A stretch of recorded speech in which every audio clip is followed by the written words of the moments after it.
So, welcome to the third series of the evening. Unfortunately, the last for Tuesday, and I will have to cast all the other games later on and put them on YouTube. So if you're watching on YouTube, this is of course not interesting for you, but if you're watching live, you know what I'm talking about. And we're on King's Station Station. Spawning to the bottom right hand side in this TvT is Sylvanas in blue. And in purple we have our infamous Terran player from LDLC, it's Miyako. Who's, again, I unfortunately have to say it, the clear favorite in this match. As followers of the FSL might already know, Miyako hasn't dropped a single map throughout the season yet. She's 15-0 in games, 5-0 in series. So yeah, I mean, that if that doesn't make you a favorite in a game, I don't know what does.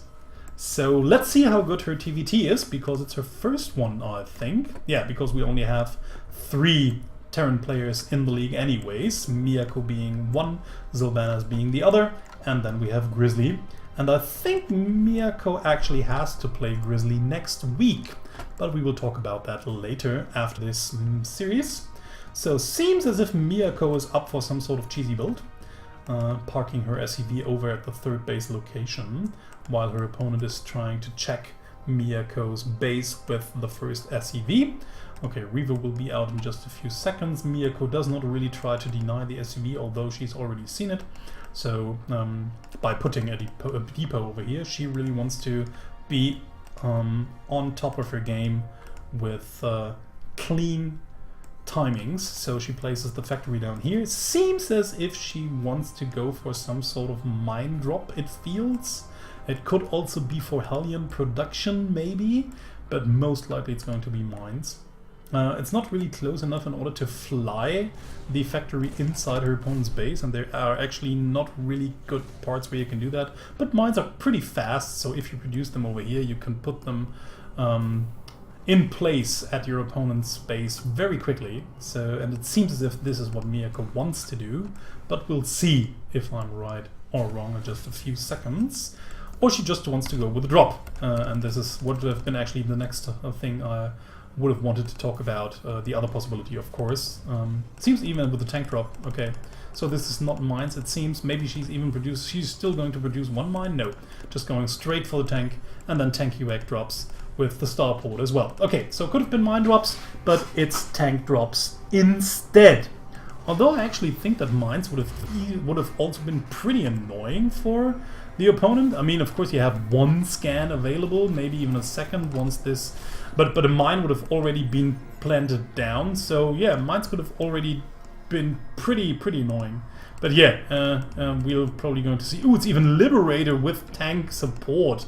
So quite interesting build here by Miyako, just trying to go for an early win in this game. Maybe even trying to demoralize her opponent a little bit.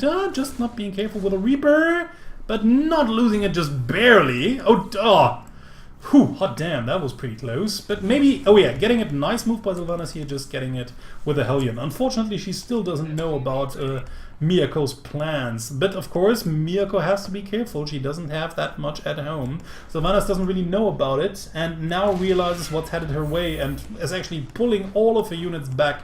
Although actually we have to say that these units are probably not going to help her defending at home. I think it really would have been wiser to actually just send these units across the map. They could have actually just hurt Miyako quite a bit, because Reapers are actually better than normal Marines, and the Hellion as well would have helped against the light unit, which Marines are. So yeah, I think that would have actually been the better choice. But now it seems as if Sylvanas is just already losing a lot. She still tries to get out a Cloaked Banshee, and this might actually help her quite a bit if she just moves around with the Banshee a lot. But Miyako has already thought of that and has already produced a Viking here in order to get a Banshee as it pops out and even keep the space around her tank and Liberator as secure as possible. She now just focus fires down the tech lab because she's already realized that it's researching something, and she doesn't want her opponent to have stim. She's probably not going to be able to get it, just barely. Maybe she does, and if she does, this game will be over for certain.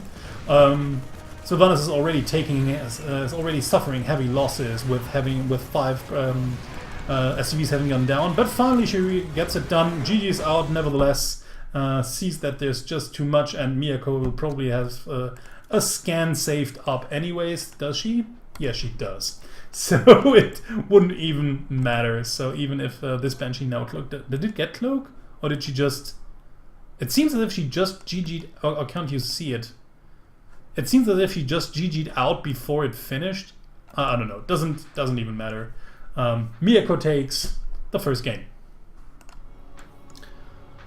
We're on the second map of the third series. It's Frozen Temple, spawning to the bottom right-hand side in blue, playing for Eurovision. It's Sylvanas. And our French town player to the top left-hand side in purple, playing for LDLC. It's Miyako, who just showed us a very nice TvT proxy opener, or cheese you would have said, because it was pretty all in, but she managed to do a lot of damage with it as well, and made Sylvanas tap out right after she realized that even with a cloaked Banshee she wouldn't have been able to make anything happen anymore, since her losses had already been that grave that it didn't make sense for her to play any longer. So let's see what Sylvanas wants to try this time around. Goes for the early barracks. No proxy or cheesy build by her. Sometimes players feel the urge to re-cheese the opponent. It's actually quite interesting that a lot of players don't even scout for cheeses or proxy builds once they cheese the opponent themselves. So I think that's quite interesting, because like I said, I mean, psychologically it seems to be quite normal to just cheese your opponent back. But yeah, and I've often even seen it done, but in this case it's not happening. So the one is just mining off before planting down the base down here, maybe? No, just planting it up here. Wants to have it barely saved. I mean, the ramp is still wide open, but of course it's still easier to defend a ramp than to defend that open entrance, that wide open entrance towards your natural base. At the same time, we have Miyako going for a barracks and then into a factory. She's still producing more Reapers, so it seems as if she wants to do some sort of Reaper, maybe with Hellion attack. So, but there's a lot of gas involved, so I'd rather say that there's a starport incoming. And there it is.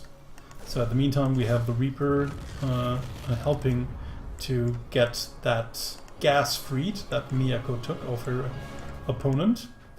TvT gas steal, something we don't see that often, but it seems as if Miyako just wants to make sure that the only thing that can actually counter her build gets a little bit more problematic for Sylvanas to get.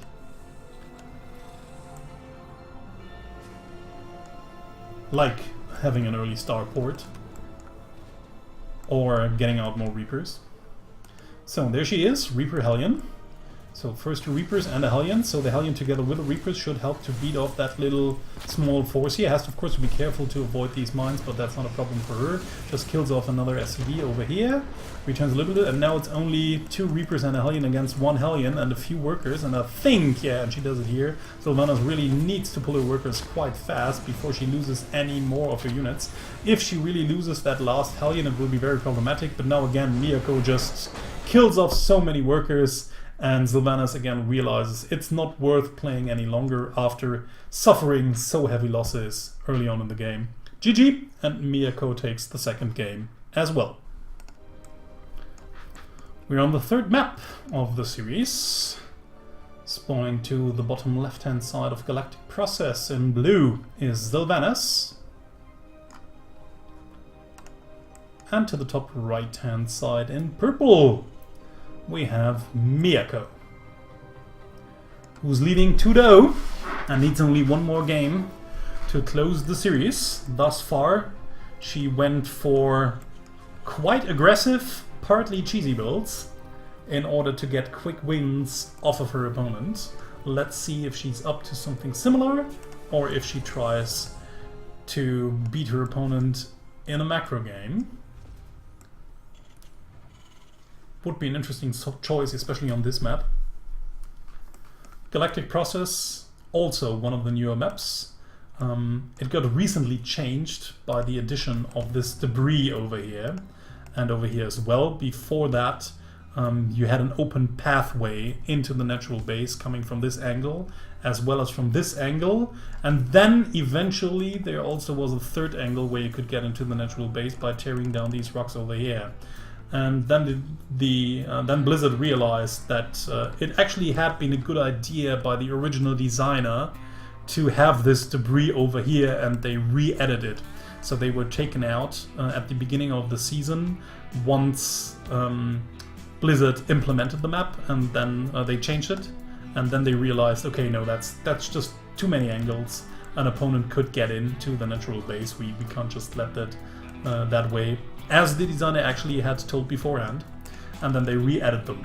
Still, the map is very drop friendly. You have a lot of positions that you can actually abuse with drops, especially with tank evacs, where you can just reach or just barely reach your opponent's base, like from down here, or even from just putting down units here and then just positioning them back behind these rocks, and then just shooting across these rocks once more. So that's actually quite problematic for a lot of players if a Terran abuses these possibilities well enough. But it's a TvT, so both players actually have the possibilities to do so. Sylvanas just expanding down here, as is Miyako, so it seems as if this time around Miyako just wants to go a little bit deeper into the game before finishing her opponent off, which is, I'm pretty sure, ultimately her plan. So Sylvanas, interestingly, just having one SCV out here. I don't really know what she's planning. Just stray SCV. Maybe she wants to take the watchtower over here in order to get some more information whether her opponent is getting her way with a drop or not. As a general drop spotter, this would be quite odd, since, like I said before, the watchtower is just close by. Okay, maybe she was just trying to spot for some sort of cheese, but even then it would have made sense to at least go to the watchtower for a second or two in order to get better vision. But yeah, whatever, maybe it was just a misclick. We'll never know. So again, it seems as if Sylvanas this time around wants to do what Miyako did to her last time. But Miyako changed up her build a little bit, now has 2 Hellions and only 1 Reaper. To the 2 Reapers and 1 Hellion to Sylvanas. So actually this time around she can just chase off the opponents with the 2 Hellions around that do extra damage to light units, which Reapers are, and better micro. She can just tear apart everything that Sylvanas has. And unfortunately Sylvanas was very reliant on this push, keeping her opponent back at home, while Miyako just turns around everything, turns around the table and just gets aggressive herself. She knows she has more units and the better composition, and she can easily just take on this army, with Sylvanas not being really able, even clumping up the SCVs over here, getting killed, 7 more SCVs. This time around not GGing out straight away, but instead just raising the depot, knowing that these units can't really do much damage towards her orbital command. I mean, of course they can always just keep firing, but she can always just lift it whenever she wants there. And there the Banshee finally is out, so no units that can actually oppose a Banshee. Miyako could try to make something more happen, but there are no units down here, so yeah, it doesn't really make sense for her to stay with the Hellions. So she just retreats for now, having done a tremendous amount of damage already. But at least this time around, Cloaking Field will finish for Sylvanas, and she then might be able to do some damage at her opponent's base. Yeah, there's of course a missile turret being put down. Miyako has seen the Banshee, and I think she's actually even tried to get upwards the ramp, if I'm not mistaken. Yeah, so she's actually, we can actually just even go back to that, to her old vision. She actually sees that something is bubbling right in the tech lab, so she definitely knows. She could have assumed, but she definitely knows that the Banshee will have cloak. So she puts a turret right into her mineral line, but of course she can't really put turrets everywhere, so the Banshee might still be able to get some damage done, like killing off a tech lab, killing off a reactor, killing off some stray SCVs, or maybe even getting that beefy supply depot over here. But unfortunately for her, Miyako hasn't only even reacted with a missile turret, but also with a Raven as well. So Raven plus Vikings shoot down the rest of Sylvanas' harassment as well.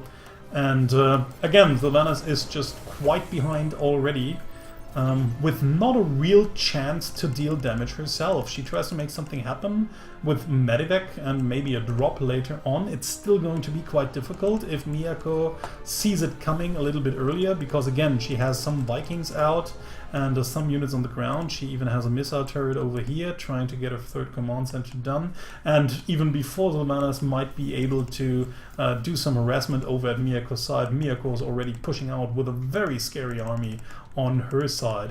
So yeah, there's tanks, there's a lot of Hellions that are actually just magnificent against these Marines. The only thing keeping the Hellions away right now is that one little siege tank over here with a second one to come. So actually maybe Sylvanas will be able to hold this just barely with a third base already incoming. Yeah, but Miyako just knows that she can just easily move in. She just doesn't even bother to siege these up. GG, and Miyako takes the third game as well, taking the series 3-0.